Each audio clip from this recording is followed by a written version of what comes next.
Friends, welcome back. तो friends, अभी की जो वीडियो है वो है explained the Russia Ukraine crisis.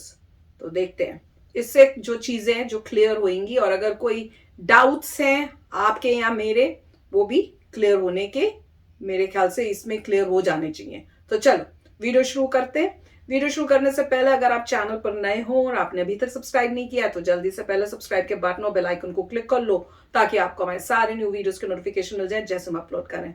और वीडियो पसंद आए तो प्लीज लाइक एंड शेयर। तो चलो शुरू करते हैं। Will Russia go to war with Ukraine? All हो week, गया वो तो। you've heard numerous answers to this question. In Ukraine, 71% of the people believe their country is already at war with Russia. This is a complex crisis, and all the answers are hidden in history. Did you know there was a time when Kiev was more powerful than Moscow? There was also a time when Ukraine and America were adversaries. Tonight, we'll bring you all these stories. We will tell you why Russian President Vladimir Putin is obsessed with Ukraine. I'm Palki Sharma Upadhyay, and this is Gravitas Plus. We begin in the 9th century. There was a state called Kievian Rus. This is where it was located. The Slavic people lived here. The city of Kiev was their capital. Between 980 and 1015, the Kievian Rus was ruled by Grand Prince Volodymyr. In Russian, his name is Vladimir. In Ukrainian, Volodymyr. And as fate would have it, these are also the names of the presidents of these two countries today. Anyway, Russians, Ukrainians, and Belarusians draw their lineage from this Slavic state. A lot changed in the centuries that followed, and for a lot of it, Ukraine was under Russian rule. In the 1900s, the two were Soviet republics. Russia, the most powerful of the 15 republics, and Ukraine, the second most powerful. It had defense industries, large agricultural lands, and housed much of the Soviet nuclear arsenal. During the Cold War, Ukraine was the arch rival of the United States. The Soviet Union collapsed in 1991. Ukraine became independent, as did Russia. Ukraine inherited much of Soviet nuclear arsenal, but gave it up to Russia in 1994. In exchange, Moscow guaranteed Ukraine's security and promised to respect its sovereignty. They signed the Budapest Memorandum along with these countries. Cut to November 2013, Viktor Yanukovych was the president of Ukraine. He had a reputation for heavy-handedness, corruption, and above all, for being openly pro-Moscow. In 2013, he rejected an EU trade deal. This deal could have meant greater integration with the European Union. Instead, Yanukovych decided to take a $15 billion bailout from Russia. To many Ukrainians, it felt like being sold to Moscow. So protests broke out. They were called Euromaidan. Euro because these protests were about Europe, and Maidan because they happened in Kiev's Maidan. What we today know as the Independence Square. Here, protesters chanted, "Sign the EU deal, Yanukovych must step down." Russia supported the president, the West supported the protesters. In February 2014, Yanukovych's government was toppled, the president was driven out of Ukraine, he fled to Russia. Not every Ukrainian was happy with this. Many in the Russian-speaking East wanted Yanukovych to stay. When he was driven out, the minority felt disenfranchised. On the other side of the border, Russia was angry it had lost its puppet. To salvage the situation, Moscow annexed Crimea. Why Crimea? Well, let's now zoom into this part of the world. Crimea is a peninsula. It is located in the Black Sea. In 1954, Soviet leader Nikita Khrushchev transferred Crimea. It was given to the Ukrainian Soviet Socialist Republic from the Russian Soviet Socialist Republic. Why? Khrushchev hoped the transfer would strengthen, quote-unquote, brotherly ties between the Ukrainian and Russian people. Both Russia and Crimea were part of the Soviet Union. So this transfer did not mean very much. When Ukraine became independent in 1991, Crimea joined it. The peninsula was given special autonomy. It remained home to Russian military bases. Moscow promised to respect Crimean autonomy. Many in Russia were of the opinion that Crimea should not have been allowed to join Ukraine. In 2014, when Yanukovych was ousted from power in Ukraine, Russian military began seizing government buildings in Crimea. Soon the entire peninsula was under military occupation. A referendum followed. On the 16th of March 2014, Crimeans voted to become a part of Russia. Was this vote legitimate? Well, it depends on who you ask. For Putin, this was Crimea's liberation. For the rest of the world, this was Crimea's annexation. The focus then shifted to eastern Ukraine, where Russia-backed separatists had seized territory. Ukrainian forces did not launch an all-out offensive at first, but on the 17th of July 2014, when a flight carrying 298 people was shot down by these rebels, Ukrainian forces decided to flush out the rebels. The separatists began losing ground, so the Russian army stepped in. They invaded eastern Ukraine and fought alongside the rebels. What followed was a series of talks between Russia, Ukraine, and the West. They resulted in the Minsk Accords. This was first signed in 2014. Both sides agreed on ceasefire and military withdrawal. Ukraine agreed to hold elections in the rebel-held areas. 8 years on, the Minsk Accords remain unimplemented. Ukraine stands as the largest European country excluding Russia. It covers an area of more than 600,000 square kilometers with a population of 44 million and a GDP of more than $155 billion. Per capita income, more than $3,700. Today, Ukraine is divided between East and West in more ways than one. The West sees itself as more European. The East is closer to Russia, be it in terms of geography or sentiment. In the West, most Ukrainians speak Ukrainian. In the East, a third are native Russians. In the West, Russia is looked at with suspicion. In the East, Russia is looked at through the lens of shared history and heritage. Ukraine also remains at war. Its forces are fighting the rebels in the East. Rebel leaders are ruling at least two regions, Donetsk and Luhansk. Together, they're known as the Donbas region.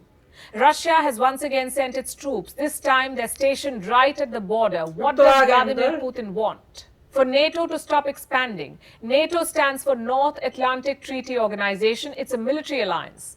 These countries are the founding members of NATO. These countries joined it during the Cold War, and these countries joined after it. Ukraine wants to join NATO too, but Putin wants NATO to exclude Ukraine and every former Soviet state. And this is just half the story. Like I said, a lot is hidden in history. For starters, there is domestic politics. When Putin annexed Crimea, his approval rating skyrocketed. Keeping the nationalistic drum rolling helps the Russian president. Annexing parts of Ukraine also helps Putin restore Russia's superpower image. Again, back to history. Many Russians view Ukraine's independence as a mistake. It is true that Ukraine was ruled by Russia. In fact, Ukraine has barely remained independent pre-1991. There was a brief period before World War I, and then another stint in 1600.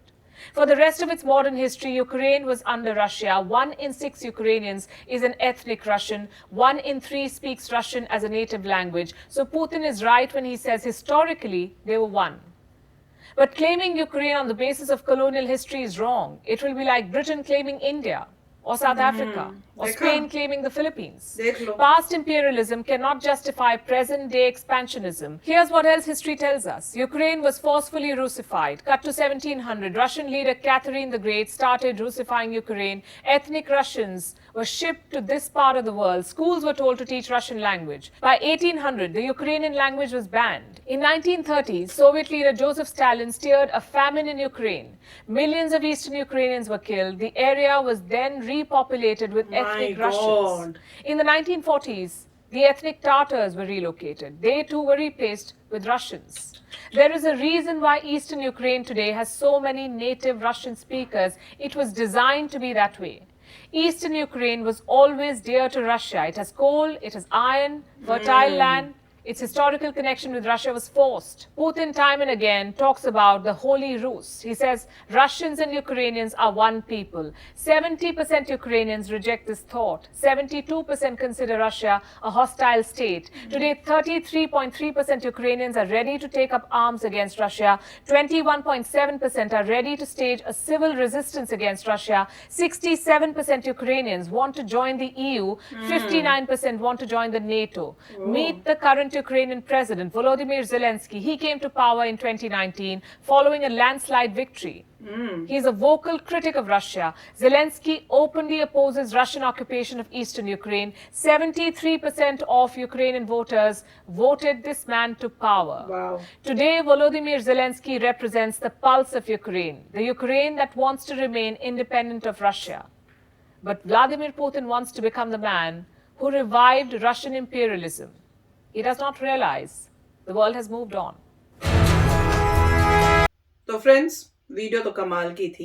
बहुत unbiased वे से इन्होंने सब बताया है कि history क्या थी, क्या चल रहा है एंड एवरीथिंग। और देख लो, मैं तो काफी शॉक में गई कि किस तरह से वेल प्लान किया गया था कि यूक्रेन में कैसे रशियंस ज्यादा करने हैं और उनके अपने जो ट्रेडिशंस वाले लोग हैं, जो यूक्रेनियंस हैं, उनको कैसे उन्होंने हटाया। जैसे कि फैमिन हुआ, उसके बारे में बताया, वहां की पॉपुलेशन खत्म हुई, फिर यहां से रशियंस को भेजा वहां पे सेटल होने के लिए। तो ऐसे इन्होंने 2-3 चीजें बताई कि इस टाइप से उन्होंने किया है। और ऑब्वियसली अब जैसे यूक्रेन जो है, जब मतलब वो इंडिपेंडेंट हुआ रशिया से 1991 में, तो मेन रीजन तो यही है ना कि वहां के लोग नहीं चाहते थे to be part of Russia. और वही बता रहे हैं कि अभी भी आप जब वोटिंग करी है, इन्होंने देखा है, तो दे आर लाइक 60, कितने बता रहे हैं, मेरे ख्याल से 59 बताया था, 69 बताया था परसेंट ऑफ द पीपल, वो जो है वो चाहते हैं कि हम नेटो को ज्वाइन करें। काफी हाई परसेंटेजेस उन्होंने बताई है, मतलब they were not like very close to 50-50। तो मेजोरिटी जो है वो चाह रही है कि भाई हमको किस साइड जाना है, हमें नेटो में ज्वाइन करना है, हमें रशिया का पार्ट नहीं बनना है। तो और उन्होंने उसी वजह से वोट भी किया, जो करंट है उनको वोट भी इसीलिए दिया गया क्योंकि वो भी उसी थिंकिंग है, कह रहे हैं दे आर खुद ही वो जो है अगेंस्ट रशिया के हैं एंड बहुत वोकल है उसके बारे में। तो पब्लिक को वही चाहिए था और उन्होंने उन्हीं को वोट किया। कोई 73 या 71% बोला था वोट पे वो है, तो that is a really high percentage. पर अनफॉर्चुनेटली ये है कि भैया सिचुएशन ये हो रही है कि लग नहीं रहा कि ये इंडिपेंडेंट रहेंगे। और जैसे कह रहे हैं कि उनका नहीं है कि हमें रशिया का पार्ट बनने का नहीं होने, पर ऐसे लग रहा है कि रशिया तो आ गया अब अंदर। तो ये वीडियो थोड़ी सी मेरे ख्याल से पहले की है, पर इन्होंने जिस तरह से एक्सप्लेन किया द होल हिस्ट्री कि कैसे जब वो पार्ट भी था रशिया का, तब भी उसको मतलब वो अंडर था, वहां पे ऐसे नहीं था कि आपकी, ऑब्वियसली वो कह तो रहे हैं कि भैया it is not a democratic country. मतलब रशिया में आप ये थोड़ी कोई डेमोक्रेटिक कंट्री है, किसी को आजादी, आप कुछ भी बोलोगे अगेंस्ट, आपको उसी टाइम जेल में डाल के ऐसे पनिशमेंट देंगे कि क्या पता। तो आपका कईयों को गायब भी हो जाते होंगे कि उनका पता ही नहीं चलता होगा, just because they spoke something against. आप न्यूज भी उनके हिसाब से चलती होगी। तो वही है, बट सैड सिचुएशन है। और इससे पता भी चल रहा है कि क्या प्लान्स हो रहे हैं। जो पुतिन है उनको तो है भैया मैंने इसको पूरा लेना ही है, मुझे जैसे पहले रशिया था वैसा ही बनाना है मुझे। तो वही कह रहे हैं कि भैया the world has moved on, और आज के टाइम में ये आपका सोच जो है ये एक्सेप्टेबल नहीं होगी। तो चलो फ्रेंड्स, आप भी शेयर करना अपने थॉट्स। चलती हूँ, मिलूंगी नेक्स्ट वीडियो में बहुत ही जल्द। Till then take care and bye bye. तो अगर आप मेरे इस चैनल पे नए हो तो जल्दी से सब्सक्राइब के बटन को हिट करो और बेल आइकन को क्लिक करो, ताकि आपको मेरा जब नया वीडियो मैं लगाऊं आपको उसके बारे में जल्दी से पता चल जाए।